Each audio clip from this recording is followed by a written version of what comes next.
Chapter 33. A small patch of sunlight crept across the single room of the hut. Evangeline, dozing in a chair, felt the warmth of the sun on her face and smiled unconsciously. Outside, the snow was still deep on the ground, but the sky was a brilliant, cloudless blue in the mid-afternoon. Half asleep, she enjoyed the warmth as it slowly moved across her. Behind closed eyelids, she saw the bright red of the sun's glare. Then abruptly, the light was blocked and she opened her eyes.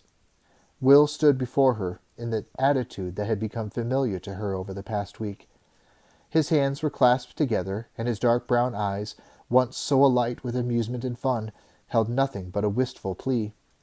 He stood patiently, waiting for her to react, and she smiled at him, a little sadly.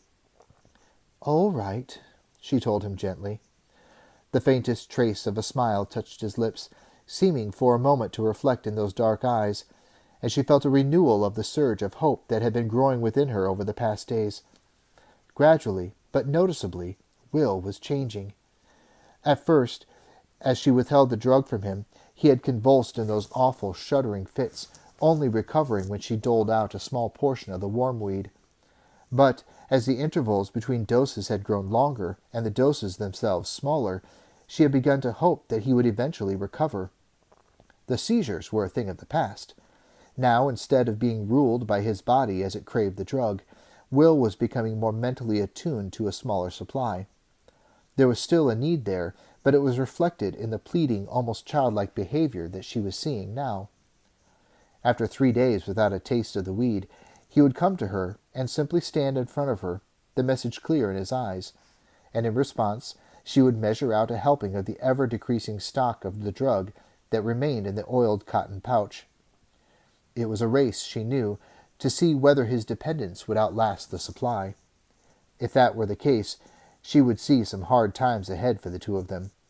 She had no idea what his reaction would be if she refused him, but she sensed that further deprivation would result in another bout of uncontrollable shivering and crying. Perhaps, she reasoned, that this was the next necessary stage in his rehabilitation. But rightly or wrongly, she simply could not bring herself to witness that helpless, naked need again. Time enough for that when the wormweed finally ran out, she thought.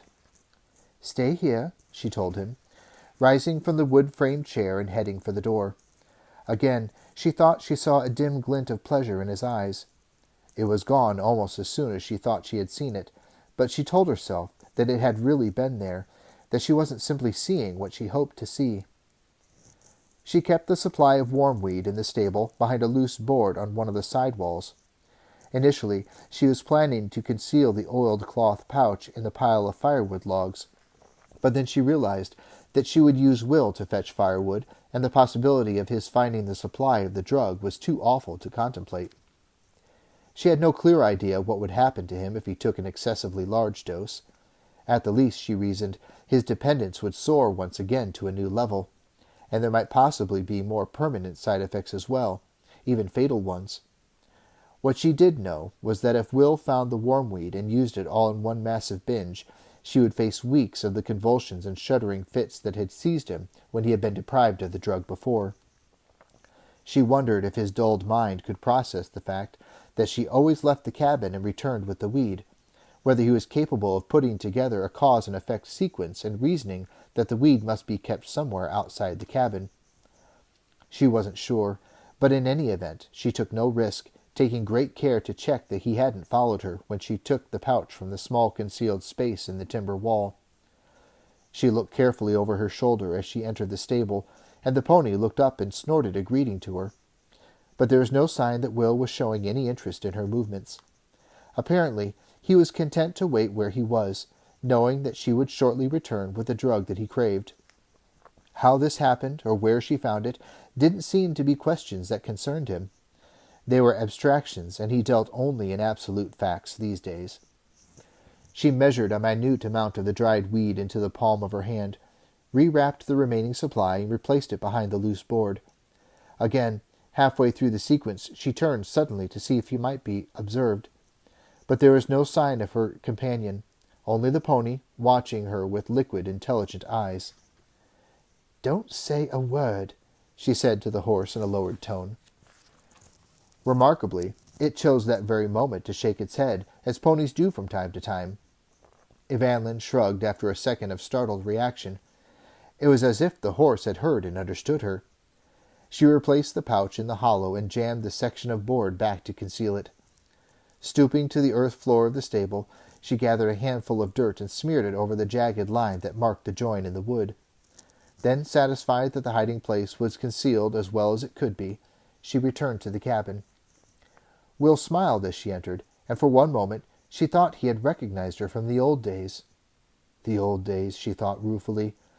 They were barely a few months ago, but now she thought of them as ancient history. Then she realized that his gaze was riveted on her clenched right hand. The smile was for the drug, not for her. Still, it was a beginning, she thought.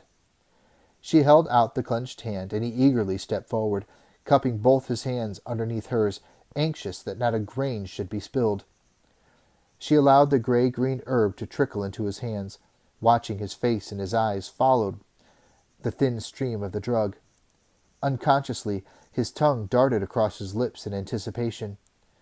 When she had given him all of it, and allowed him to carefully brush the last few minute crumbs that remained fastened to her palm into his own, he looked up at her and smiled again. This time, he smiled at her, she was sure. "Good," he said briefly, and then his gaze fell to the tiny mound of dried wormweed in his hand. He turned away from her, hunching over the hand as he brought it to his mouth.